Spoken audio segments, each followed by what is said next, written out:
Hello, नमस्कार दोस्तों। मैं डॉक्टर शीतल रानी आपका बहुत बहुत स्वागत करती हूँ। तो दोस्तों, इन दिनों डेंगू फीवर का सीजन चल रहा है। दिन प्रतिदिन डेंगू के मरीज बढ़ते जा रहे हैं। तो आज हम डेंगू फीवर के कारण, क्या क्या इसके लक्षण होते हैं और होम्योपैथी में कौन सी दवाई डेंगू फीवर के लिए बहुत ही ज्यादा महत्वपूर्ण है। तो दोस्तों, वीडियो को बिना स्किप किए वीडियो के अंत तक बने रहिए। ये वीडियो आपके लिए बहुत ज्यादा महत्वपूर्ण होने।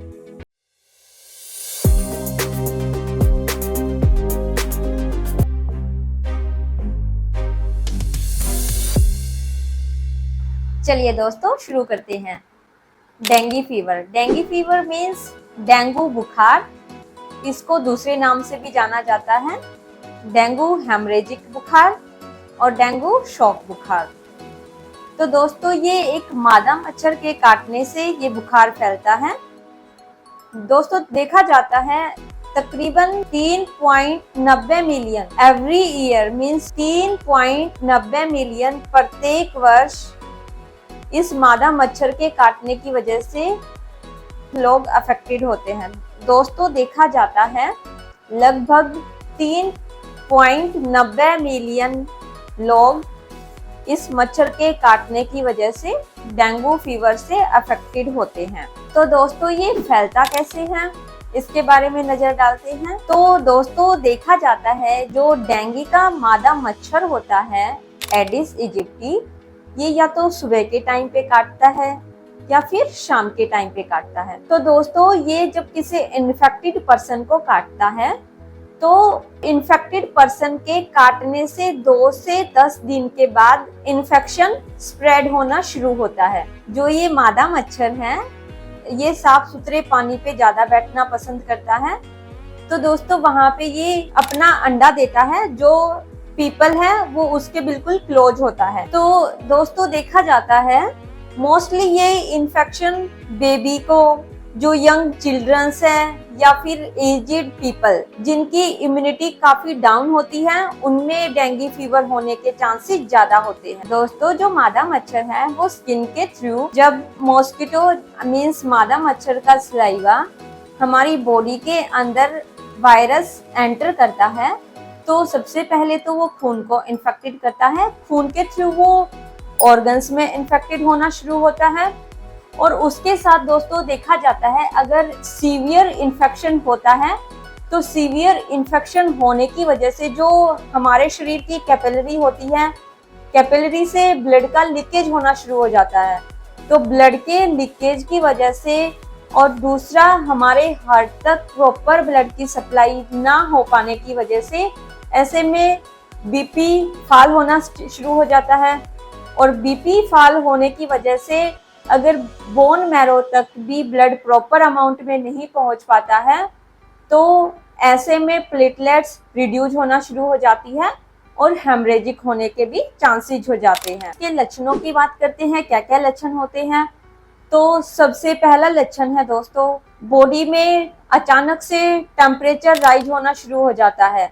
टेम्परेचर 103 से 105 डिग्री फ़ारेनहाइट तक पहुंच जाता है। उसके साथ साथ दोस्तों, बॉडी एक होना शुरू हो जाता है। कई बार सिर में भी दर्द होना शुरू हो जाता है। और इसके साथ साथ दोस्तों, नोजिया मीन्स उल्टी मिचली आने जैसा मन या उल्टी लगना, ये भी समस्या भी देखी जाती है।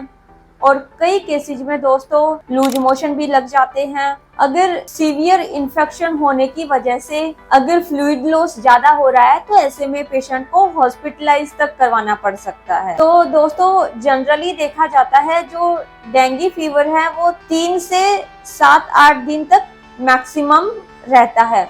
उसके बाद फिर ये डाउन होना शुरू हो जाता है। अगर दोस्तों देखा जाए ब्रेन के अंदर मैक्सिमम अमाउंट में फ्लूइड पहुंचना शुरू हो जाता है, तो फ्लूइड पहुंचने की वजह से कई बार पेशेंट अनकॉन्शियस हो जाता है और अनकॉन्शियस होने की वजह से पेशेंट को कन्वर्जन, दोस्तों मोस्टली केसेज में देखा जाता है पेशेंट को थकान तक महसूस होती है। दोस्तों, अगर हम प्रेग्नेंट महिलाओं की बात करें, अगर किसी प्रेग्नेंट महिला को डेंगू फीवर हो जाता है तो ऐसे में प्री मैच्योर बेबी और दूसरा अबॉर्शन होने तक के चांसेस हो जाते हैं। चलिए दोस्तों, अब हम इसके बचाव के बारे में डिस्कस करते हैं। क्या क्या चीजों से बचाव रखना चाहिए। तो सबसे पहले तो दोस्तों हमें मॉस्किटो की ब्रीडिंग होने से ही हमें सबसे पहला रोकथाम करना चाहिए। उसके बाद दोस्तों हमें फुल बाजू का कपड़ा पहनना चाहिए जिससे मच्छरों से रोकथाम किया जा सके। दूसरा दोस्तों हमें मॉस्किटो नेट लगा के रखना चाहिए और जो इंसेक्ट रिपेलेंट होती है हमें वो यूज करना चाहिए। अगर हमारा पानी नहीं ढका हुआ है तो हमें पानी को ढक के रखना चाहिए। और इसके साथ साथ दोस्तों कुछ जनरल इंस्ट्रक्शन है जो फॉलो करनी चाहिए। अगर फ्लूइड एक्सेस अमाउंट में लूज हुआ है दोस्तों एक्सेस अमाउंट में फ्लूइड लेना चाहिए। दूसरा दोस्तों कोकोनट ऑयल मीन्स नारियल पानी, हो सके तो नारियल पानी जब तक फुल्ली रिकवरी नहीं हो जाती तब तक नारियल पानी डेली लेना चाहिए। नारियल पानी का इंटेक डेली होना चाहिए। उसके साथ साथ दोस्तों पपीता, डेली पपीते का सेवन करना चाहिए जो बहुत ही हेल्पफुल होता है। चलिए दोस्तों अब हम इसके कुछ होम्योपैथी उपचार के बारे में डिस्कस करते हैं। तो सबसे फर्स्ट रेमेडी है दोस्तों बेलाडोना। अगर आपको बुखार के साथ साथ सर दर्द की समस्या हो रही है और सीवियर अगर आपको सर दर्द हो रहा है और बुखार भी अचानक से तेज कम अगर ऐसे हो रहा है और उसके साथ अगर आपको पानी की प्यास नहीं लग रही तो आप बेलाडोना को 200 पावर में दिन में 3 बार 4 से 5 दिन के लिए कंटिन्यू कीजिए। बहुत ही अच्छी रेमेडी है, काफी अच्छे रिजल्ट आपको मिलेंगे। तो दोस्तों जो नेक्स्ट रेमेडी है काफी इफेक्टिव रेमेडी है, तो नाम है यूपेटोरियम पर्फ। जनरली दोस्तों डेंगू के फीवर में ये मेडिसिन दी जाती है। यूपेटोरियम पर्फ में दोस्तों अगर आपको सीवियर बॉडी एक हो रहा है, बहुत ही तेज अगर आपको बदन दर्द कर रहा है, उसके साथ अचानक से तेज बुखार हो रहा है, उसके साथ साथ अगर आपका मिचली का मन हो रहा है और दोस्तों आपको अगर पसीना ज्यादा आ रहा है, पसीने में सिर्फ सब सिम्टम्स में रिलीफ आ रहा है, सिर्फ सिर दर्द में रिलीफ नहीं हो रहा, तो ऐसे में आप यूपेटोरियम पर्फ 200 दिन में 3 बार 5 से 6 दिन के लिए कंटिन्यू कीजिए। काफी अच्छी रेमेडी है, बहुत ही अच्छे रिजल्ट आपको मिलेंगे। तो दोस्तों अगली जो मेडिसिन है वो है क्रोटेलस होरिडस। दोस्तों अगर आपको कहीं से भी रक्त का प्रवाह हो रहा है, मीन्स नाक से, मुंह से या फिर जैसे बाथरूम से भी हो सकता है, या फिर अगर आपको पसीना हो रहा है उसके थ्रू भी हो सकता है। इसमें थक्का नहीं होगा, ओनली ब्लीडिंग होगी, डार्क कलर की ब्लीडिंग होगी। कई केसेज में बुखार होने के साथ साथ सेप्टिसीमिया होने के भी चांसेस हो जाते हैं। तो दोस्तों ऐसे में क्रोटेलस होरिडस आप 30 पोटेंसी में दिन में 3 बार 4 दिन के लिए कंटिन्यू कीजिए, 4 से 5 दिन के लिए कंटिन्यू कीजिए। काफी अच्छी रेमेडी है, बहुत ही अच्छे रिजल्ट देगी। तो दोस्तों अगली जो मेडिसिन है वो है फेरमफोस। दोस्तों अगर आपको फर्स्ट स्टेज का इन्फ्लामेशन मीन्स अगर आपको शरीर में दर्द हो रहा है, वहां पे सूजन हो गया है, त्वचा कहीं से भी अगर लाल दिखाई दे रही है और बार बार अगर आपको बुखार हो रहा है, अगर आपका जो हार्ट बीट है वो भी काफी स्लो हो गया है, तो फेरमफोस 6x दिन में 3 से 4 बार 5 से 6 दिन के लिए कंटिन्यू कीजिए। काफी अच्छी मेडिसिन है, बहुत ही अच्छा रिजल्ट आपको देगी।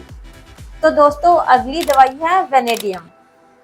अगर आपके शरीर के अंदर खून की कमी हो गई है और ऑक्सीजन लेवल भी अगर आपका डाउन हो रहा है, तो अगर आपको इन्फेक्शन की प्रॉब्लम भी हो गई है, तो आप वेनेडियम 30 दिन में 3 बार 5 से 6 दिन के लिए कंटिन्यू कीजिए। बहुत ही अच्छी मेडिसिन है, बहुत ही अच्छा रिजल्ट आपको देगी। तो दोस्तों इनमें यूपेटोरियम पर्फ तो सबसे मेन है, वो तो साथ में लेना ही लेना है। दोस्तों आशा करती हूँ आपको मेरा वीडियो पसंद आया हो। अगर आपको मेरा वीडियो पसंद आया हो तो वीडियो को लाइक कर दीजिए, साथ में सब्सक्राइब का बटन दिया गया है तो चैनल को सब्सक्राइब कर दीजिए। इसके साथ में बेल आइकन दिया गया है तो बेल आइकन को भी दबा दीजिए। मैं ऐसी ही नॉलेजेबल होम्योपैथी से रिलेटेड, डिजीज से रिलेटेड वीडियो लेकर आती रहती हूँ। तो दोस्तों इसके लिए मेरे चैनल को सब्सक्राइब करना बहुत ही ज़्यादा जरूरी है। तो दोस्तों साथ में एक शेयर का बटन दिया गया है, तो वीडियो को शेयर कर दीजिए। और इसके साथ दोस्तों नीचे एक कमेंट सेक्शन दिया गया है, तो दोस्तों उसमें कमेंट कर दीजिए। चलिए दोस्तों फिर मिलते हैं, तब तक के लिए नमस्कार। Thanks for watching.